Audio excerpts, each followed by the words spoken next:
മുതൽ സ്വർണ്ണാഭരണങ്ങൾ വാങ്ങുമ്പോൾ കേരള ആഭരണങ്ങൾ 2.90% പണിക്കൂലിയിൽ നിങ്ങൾക്ക് സ്വന്തമാക്കാം. പവൻ ഗോൾഡ്, തിരൂർ. വെട്ടത്ത് പുതിയങ്ങാടി യാഹും തങ്ങൾ ഔലിയുടെ വലിയ നേർച്ചയ്ക്ക് കൊടിയേറി. നെറ്റിപ്പട്ടം കിട്ടിയ ഗജവീരന്മാരും ബാൻഡ്, ശിങ്കാരിമേളം, കോൽക്കളി, ചീനിമുട്ടി തുടങ്ങിയ വാദ്യമേളങ്ങളുടെ അകമ്പടിയോടെ നടന്ന കൊടിയേറ്റ വരവിൽ ആയിരങ്ങളാണ് പങ്കാളികളായത്. തിരു പോലീസ് സ്റ്റേഷനിൽ നിന്നും ഡിവൈഎസ്പി വി ബെന്നിയിൽ നിന്ന് നേർച്ച സംരക്ഷണ സമിതി ഭാരവാഹികൾ കൊടിയേറ്റുവാങ്ങി. കൊടിയേറ്റ വരവ് പൂഴിക്കുന്നിൽ നിന്ന് തിരിച്ച് ജാറം മൈതാനത്തെത്തി തിങ്ങി നിറഞ്ഞ ജനസാഗരത്തെ സാക്ഷിയാക്കി കൊടിമരത്തിൽ കൊടിയേറ്റി. മതസൗഹാർദ്ദത്തിന്റെ പ്രതീകമായ ബീപ്പിയങ്ങാടി യാഹും തങ്ങൾ ഔലിയ വലിയ നേർച്ചയ്ക്ക് കൊടിയേറി. വൈകിട്ട് 4 മണിയോടെ തിരൂർ പോലീസ് സ്റ്റേഷനിൽ നിന്നും തിരൂർ ഡിവൈഎസ്പി വി ബെന്നി നേർച്ച കമ്മിറ്റി ഭാരവാഹികൾക്ക് കൊടി കൈമാറിയതോടെ ഗജവീരന്മാരുടെയും വാദ്യമേളങ്ങളുടെയും അകമ്പടിയോടെ ജാറം മൈതാനിലേക്ക് കൊടിയേറ്റ വരവ് പുറപ്പെട്ടു.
ബാൻഡ് മേളം, ശിങ്കാരിമേളം, ചീനുമുട്ട്, കോൽക്കളി, ചെണ്ട തുടങ്ങിയ അകമ്പടിയോടെ നടന്ന കൊടിയേറ്റ വരവിൽ ആയിരങ്ങളാണ് പങ്കാളികളായത്.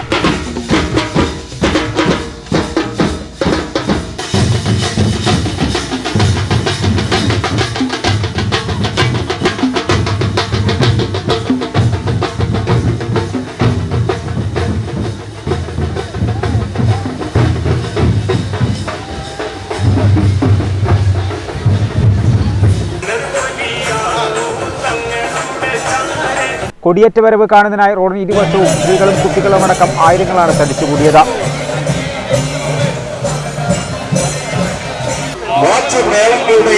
അകമ്പടിയോടുകൂടി അതൊന്ന് തെരുവീതികളെ അംശപുളകിതമാക്കി നാനാജാതികളുടെ വെളിപ്പുറത്ത് അതാണ് ശൈഖുന അബ്ദുൽ ഖാദർ യാഹും തങ്ങൾ ബാബയുടെ ദിവസങ്ങളിലേക്ക് കടന്നു വന്നുകൊണ്ടിരിക്കുകയാണ്.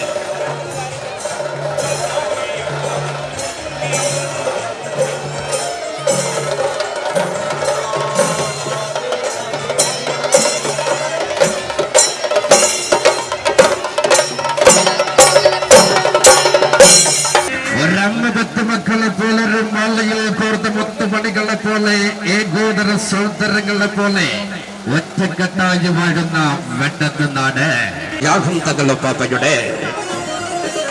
തിരു city junction, Thazhepalam, Poongottukulam, police line, Thekkumuri, Vadakkangadi, ജാറത്തിനു മുമ്പിലൂടെ കടന്ന പൂഴിക്കുന്നുവരെ 7 കിലോമീറ്റർ നഗരക്കാഴ്ച നടത്തി രാത്രി 8 മണിയോടെ ജാറം മക്കബറയിൽ മുമ്പിലുള്ള കൊടിമരത്തിൽ കൊടിയേറ്റി. നേർച്ച കമ്മിറ്റി ഭാരവാഹികളായ Kallingal Siddique, K P Bappu, K Abdul Shukkur, Mumtasir Babu, K T Rasheed, Ali Askar, Sameer Pookkayil, Rauf തുടങ്ങി ഒട്ടേറെ പേർ കൊടിയേറ്റ കർമ്മത്തിന് നേതൃത്വം നൽകി.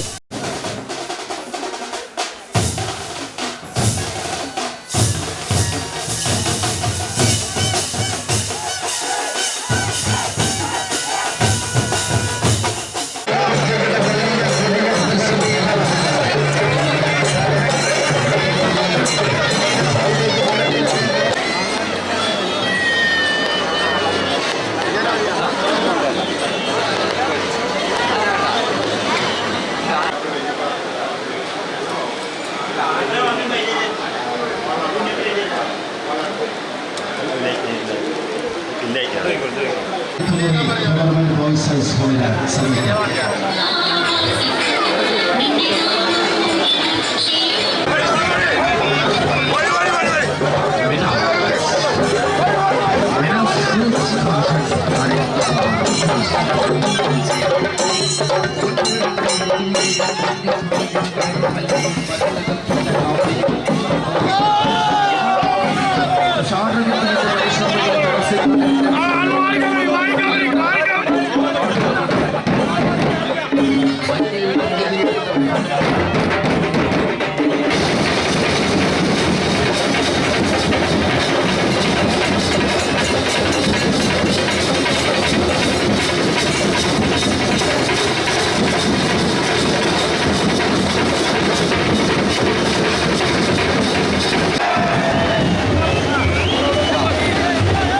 കൊടിയേറ്റ് വരവന CP Bapputty, Shafi Thangal, advocate Amsa, Shafeeq PT, Karajal Sasi, advocate Santhosh, Pradeep, Manoj Parassery, P Ashraf, Gireesh Alathiyur, ഭീംപുറത്ത് ശ്രീനിവാസൻ, തലക്കാട് ഗ്രാമപഞ്ചായത്ത് വൈസ് പ്രസിഡന്റ് ബാബു, ഗ്രാമപഞ്ചായത്ത് അംഗം രവി തുടങ്ങി ഒട്ടേറെ പേർ നേതൃത്വം നൽകി.